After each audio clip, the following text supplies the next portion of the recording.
I just want to say I'm very persecuted over my heart, and I want to maybe let you enlighten you and show some light. These women are state actors. I'm not going to judge what their personal life is like because I don't believe whatever they're saying in the public forum. I think they're a part of these cheerleaders for the government. So who knows who these people really are behind the scenes. For me, since I've had my face disfigured, I've had no boundaries. They seem to just have this criminal intent to just film me illegally with no boundaries. Where your bedroom's meant to be a safe haven, right? I'm labouring. These people want to see everything about me. They want to watch my face. They want to know what the inside of my everything is. They want to see everything about me, and I feel like it's very, very violent. I'm a very private person, and I've got a spiritual gift, and it's very, very, very, very cruel and dehumanizing what they did to me. It's part of being a high priestess. These belief systems I have about my spiritual background and my ancestry is to have a to have some sort of boundary with people when it comes to these, our bodies. When we share our bodies with other people, and I'm not a prude, but I'm not. I was very, very kind of pushed into a situation.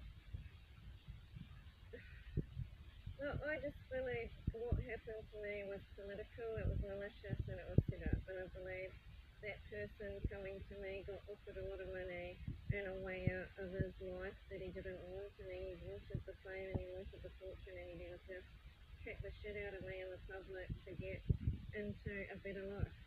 That's what I think happened, and I just got used, and I was targeted, and it was just a way to uh, sexually enslave me and ruin my life, and outcast me of a group of people because they knew they could come in with women that looked more beautiful and act more beautiful and act like they've got more favour if they threw me under the bus and made me look like I was some drunk root. But it wasn't like that. It was just a lot of series of manipulations done against me to push me into a situation to take away credit for a lot of emotional healing work and loving energy by making me look like a joke and a horse. And I'm not. I've got a lot of consciousness about emotional healing and people's feelings and loving unity with other people. That's why I always try to join groups that have some sort of spiritual background. So I just feel like love is a universal energy that we all tap into, and it's a language we can all speak, a language of compassion, a language of healing. That is how we can connect to other people and make each other feel noticed, to feel heard, to feel pain, to feel our problems, it moves mountains. So in my case, I only saw him as a way to have a better life. So I thought if I was in a pair with somebody, it would be better to tackle my goal with somebody else than be alone to try and tackle my goal. It's not like, I don't think that that's like malicious or calculated. I just think I was really bullied at the time, and I didn't have anybody, and I was just manipulated so easily into a situation because I was quite naively trusting because of being from a small town like Christchurch. We don't have, even coming to Auckland, I was very shocked of the level of psychopathy that I've witnessed up here. I've seen a lot of it up here. It's really, really bad, and I'm a really social person. Like, I'm really intellectually interesting, and I like to communicate with other people. I really like to be involved, and they're really isolating me as a punishment.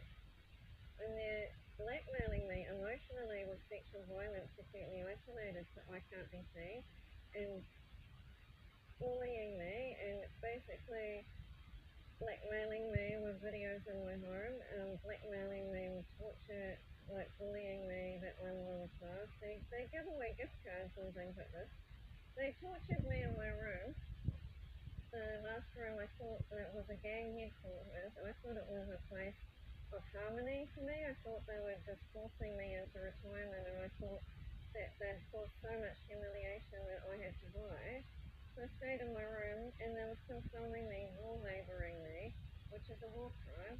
And I've got political violence of people used as fencing of war, and I've also got the human trafficking putting video cameras into the mirrors to blackmail me about my face, to blackmail me in the culture. And I just want to say I'm a really humble person, and I was shocked at how much humiliation and degradation that they enjoy seeing people suffer. Because it's not just like a little bit of revenge. This is a long-standing vengeance that I've had. It's an increasingly violent situation where they seem to be sadistically enjoying violently attacking me. They've very much stolen credit for the things that I've worked for. So when it comes to love and higher consciousness, I have been there. At the moment, I'm in a very horrible place because I'm just being rejected left, right, and centre because of my behaviour. But is it really me, or is it deep back? Like, to me, love is my family. Love is a communication that I have with family, which has been such a beautiful bond that they have taken away from me, and I'm suffering very deeply about it. They've taken away these things that mean a lot to me, the attentiveness, the time, the compassion,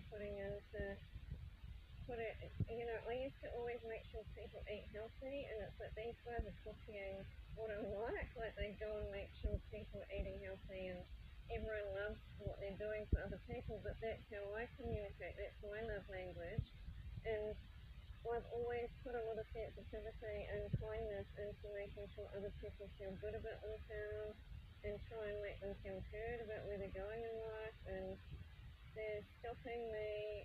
They're just stopping me having any friends, any support systems. They're denying me the right to have hospital care.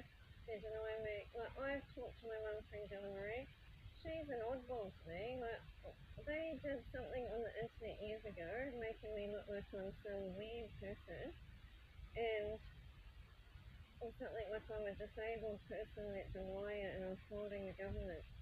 And I tried to come back and talk to her about it about 4 years ago. And she went psycho at me and just said, don't call her and Jeff ever again. And so she obviously doesn't care about me. She's gone very, very, very viciously, very aggressive. She doesn't want anything to do with me. Whereas for me, I just feel very estranged and not really understanding what these people are seeing online, why they're getting brainwashed to hate me, which is violent. It's severing ties so violently without any closure, and making me a gumshoe by this political violence, police violence, is cruel. I wouldn't ever sell my dairy. Like, it was something very, very special to me to keep my innocence, and they're just coming for everything that matters to me. Everything. They want to tax everything. They're taxing my health. They're taxing my vagina, the width, the girth of my vagina. They're taxing my family. They're taxing my health. They've put all this stuff up my nose so that I can't sing. They're taxing all of my talents. Like, they don't want me to be talented at anything. They've taxed me for friendships. They're taxing me the air that I breathe. They're taxing me my voice. I'm not allowed to have credibility of my voice. They're taxing me my privacy. Like, she expects me to be violently abused by these Chinese all day, every day. She wants me to work in labour. So she expects to watch me all day, and then she expects to come in and let men fuck me all day and all night. And she expects to go out and always drag me around on a noose that I'm a dog for the last 7 years. And I'm just saying, why should Poppy and Kiki and this, what's her name? Lauren be allowed to do this to me? And Charlotte, I don't want anything